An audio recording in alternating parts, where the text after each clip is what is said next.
Now, let's take this a step further.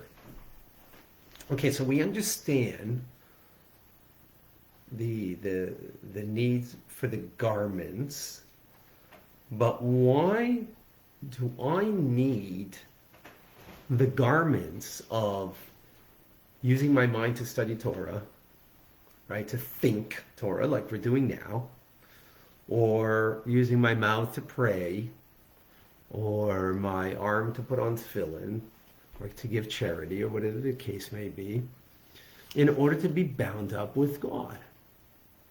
I have a divine soul. I mean, that's what we've been learning. We learned in chapter 2.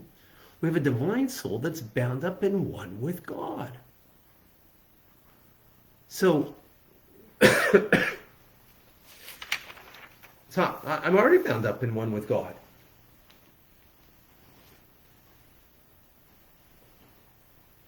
Why is it necessary? So the Outlook that Rebbe explains that this is usually when we speak about the garments, garments are lesser than the person. I mean, how important are my garments compared to me? I hope a lot less. Right? My garments are a lot less valuable. But here, in a sense, garments are actually more valuable than the soul's connection to God. In other words, what the garment can give us is a deeper connection to God than we would have by the right of the soul itself. Even though the soul is a chelik elokah, is a part of God, literally. So this is the idea, that the clothes make the man. So he explains, how's this so? It's because the Torah, as the Zohar says, and God are entirely one. Since Torah is God's wisdom and His will, they are one. Furthermore, something we learned in chapter 2, with a unique twist to it, a little minor change over here from Maimonides' teachings. God is the knower and the knowledge and the known as one, as we learned in chapter 2, meaning that God's intellect is one with God. Not the way it is with us. Our intellect's not one with us. I'm not intelligence. Intelligence is me. I have intelligence. I mean, I hope.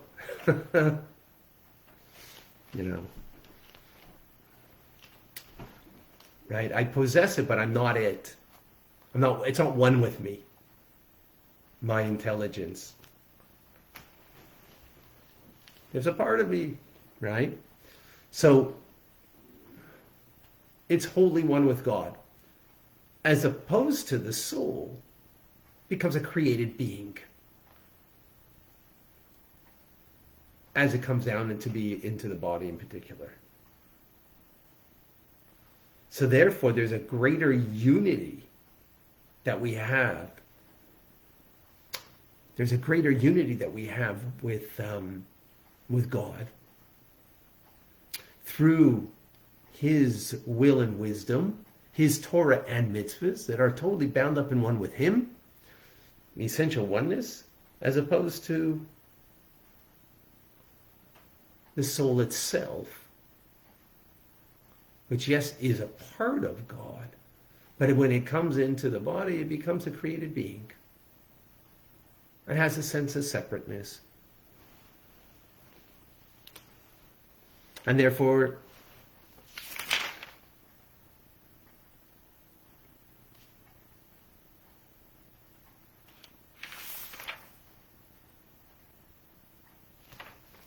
yeah. So now the question becomes, as a result, how could it be that Torah, which is one with God, meaning has an infinite quality to it as God, his Torah and mitzvahs, it's infinitely beyond a limited comprehension of the human being. So the Alter Rebbe explains. Absolutely, when it comes to the Ein Sof, it's something that we cannot fathom. It's beyond us. Unfathomable. If you're going to search for him, you're not going to find him. However, what God did in his, where is his, sorry,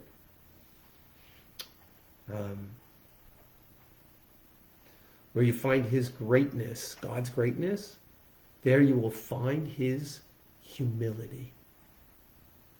What he did is God in his humility, he took the infinity of him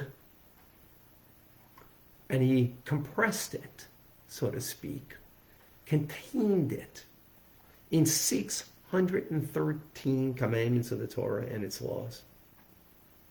Further, in the letters and the combinations of Torah teachings, of the Tanakh, Torah, Nevi'im, Miksuvim, the Torah, the prophets, and the writings, and in the oral tradition.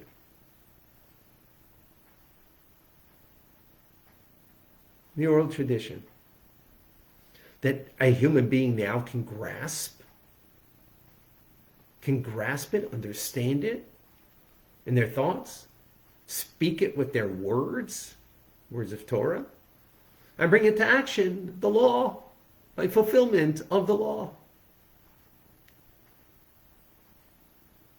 By fulfillment of the law.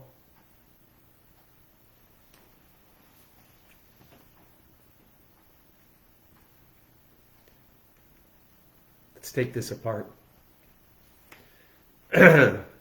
Two phenomenal things here that to make note. One is, again, the comparison of our soul versus that is a part of God, and yet it needs to come on to Torah and mitzvahs. Because as much as it is a part of God, amazing. So in the metaphor, when we learned in chapter 2, I want to be so precise. This is actually from the Rebbe's father, bringing out the distinction that when we bring down Maimonides in chapter 2, so there the Alter Rebbe first says that the knowledge, the knower, and the known. So knowledge is the brain, right? Knower is the person. And the known is the information, right? Here in this chapter, he says, the knower, then the knowledge, then the known. First, the knower. So when it comes to the soul, the first point is knowledge. When it comes to Torah, it's the knower, meaning God, the person, right? The knower is in reference to the person, as opposed to knowledge is the tool of the brain. So the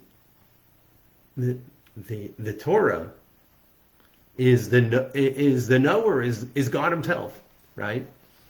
Not just the brain of God, as it were. It's one with God.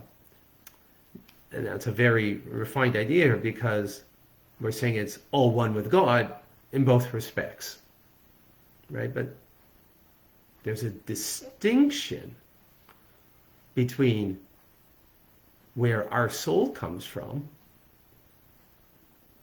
rooted in above, and where Torah comes from.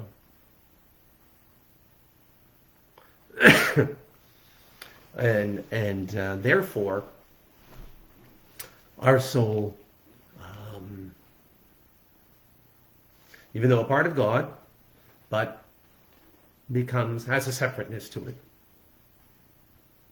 has a separateness to it. It's a created thing. Torah, it's not a created thing. It's God's wisdom, His will, which is totally bound up in one with Him. Then becomes if it totally bound up in one with Him. So that's the first point, and therefore how we must come onto Torah and mitzvahs. Right? That's a very important point. And then the second point, well, if it's totally bound up in one with Him, then how would you have any access to it?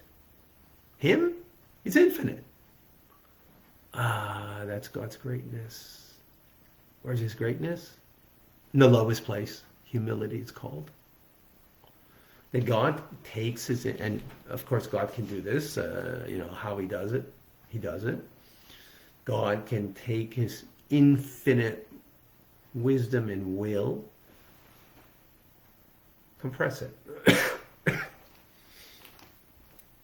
in God's way, right? Compress it put it into 613 laws, 13 commandments rather, right? He can do that. That it's all there. Furthermore, not just in the commandments themselves and their laws, of course, but the very Torah teachings of Tanakh. And not just that, but also the oral, that which is explaining Tanakh. The Medrash and the Aggadas and everything of Torah is His infinite wisdom compressed into finite teachings that we can now think. We can now think. And we think it, and we speak it, and then fulfill its commandment in that finite manner. God gave us access to the infinite of Him. No other way to get access to the infinite. Otherwise, the relationship is just through nature, through God's, natural ways. That's why Torah and mitzvahs is the key to the eternity of the Jewish people. Because it gives us access to the infinity of God. That's very powerful. That's very powerful. So, I have a question.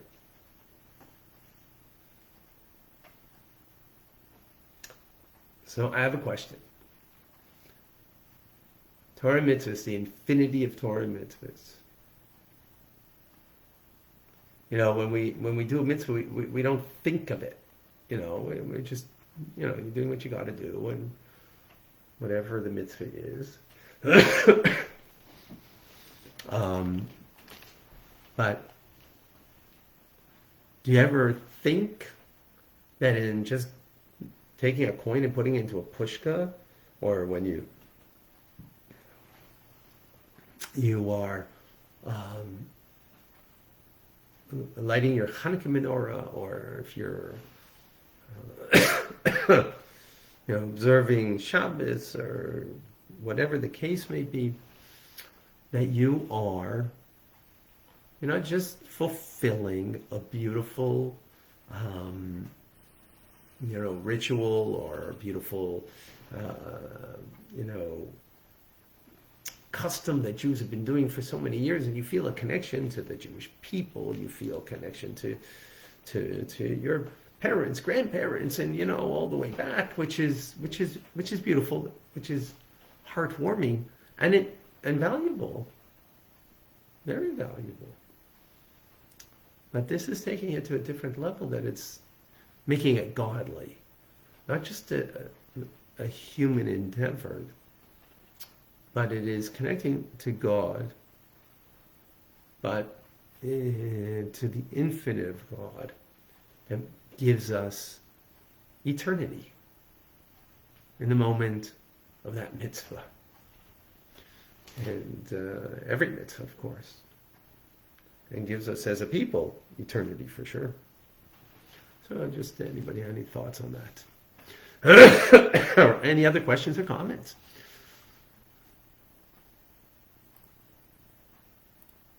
All right, then let me look on.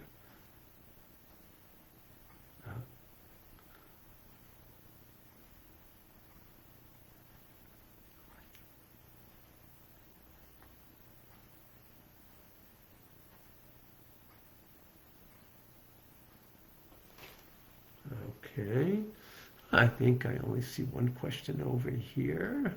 2 question marks, please, before you ask, so we could.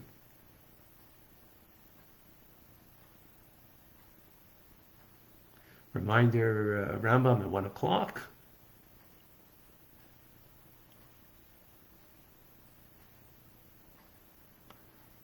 Anna, it is my desire to know, to understand the Creator, a part of my animal soul or my other soul. And is theology, knowledge, study of Theo, God, contradicted with Chabad Das? I'm interested to discuss theology and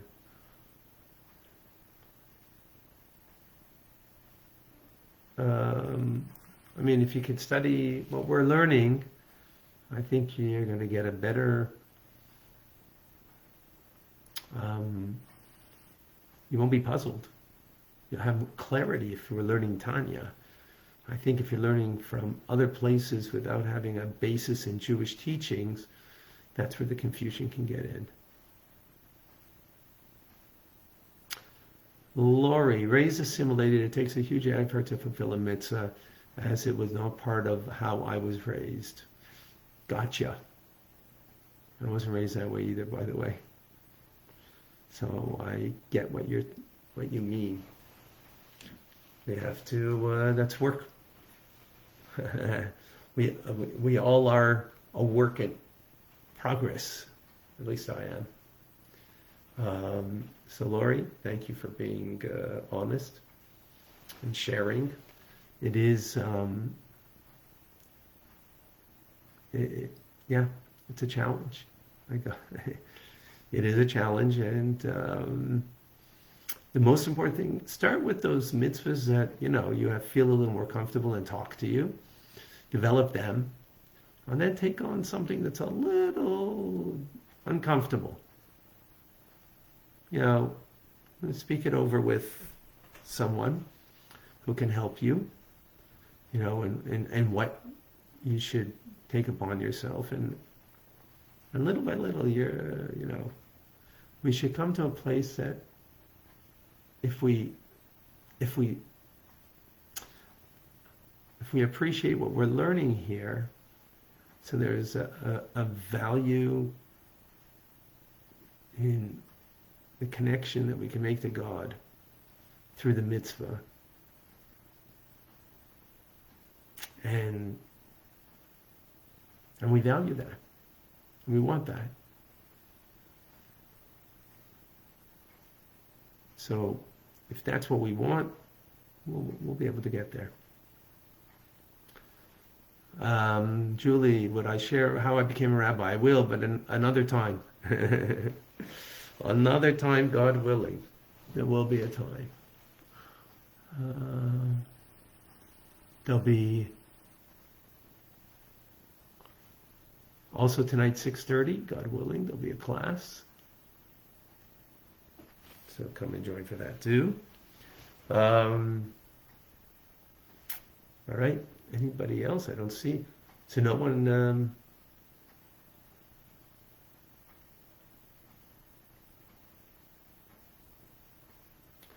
So what I suggest is from today's teachings is that before you light your menorah tonight, think of that through this simple act. You think about it. It's pretty mind-boggling when you think about it. That that God gives us an opportunity that we can connect to the infinite of Him. It's on the,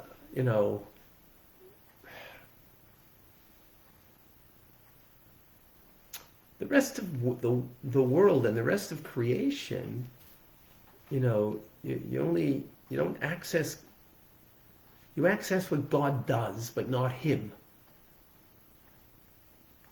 Here God is giving us an opportunity to access not what He does, but Him. And I want to bring this out in human relations. Huge problem. It's how we relate to people but what they do. I don't mean that, oh, you're a lawyer, so, let me get chummy with you. And, you're a hotshot businessman, so, I want to get friend. I don't mean that. That's already off the charts. But, even,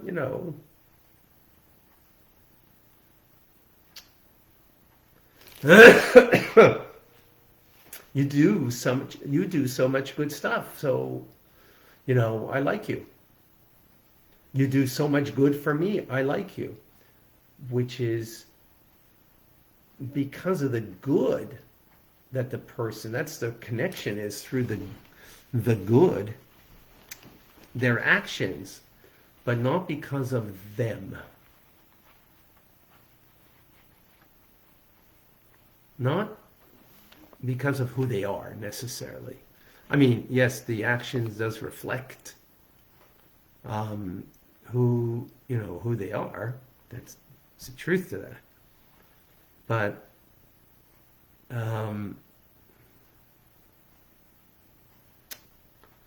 we might get caught up in what the person does for us rather than who they are.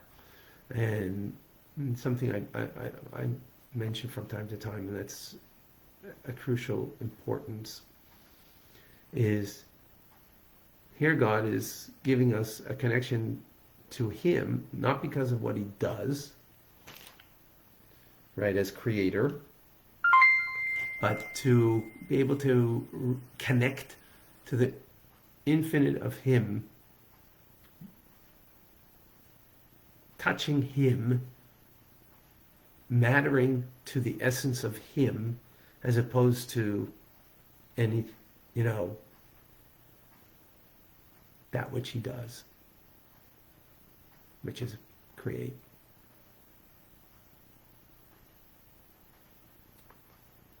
So the mitzvah becomes essentially a way to be bound up to Him, and it's essentially an essential thing of Him, of importance to Him, of value, period.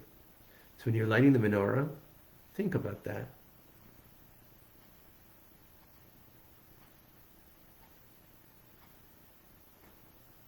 All right, folks. Hold on. Anna, if the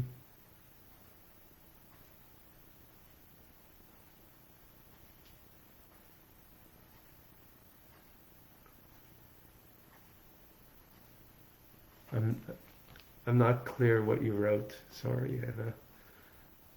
If the fight is keen, why the fear, the reluctance? Why study theology when you can study Torah? Right? Why would you spend your time in things that are, that have some truth to it and some non-truths to it, when you can study Torah that has the truth? That's okay, Anna. All right, folks. A pleasure as always. I'm Rabbi Ronnie Fine, coming to you from my home in Montreal, Canada, where it's a privilege and a pleasure to share with you the time. You have a wonderful day. Good Chodesh and a wonderful Hanukkah. Zois Hanukkah tonight. Thanks, Rabbi.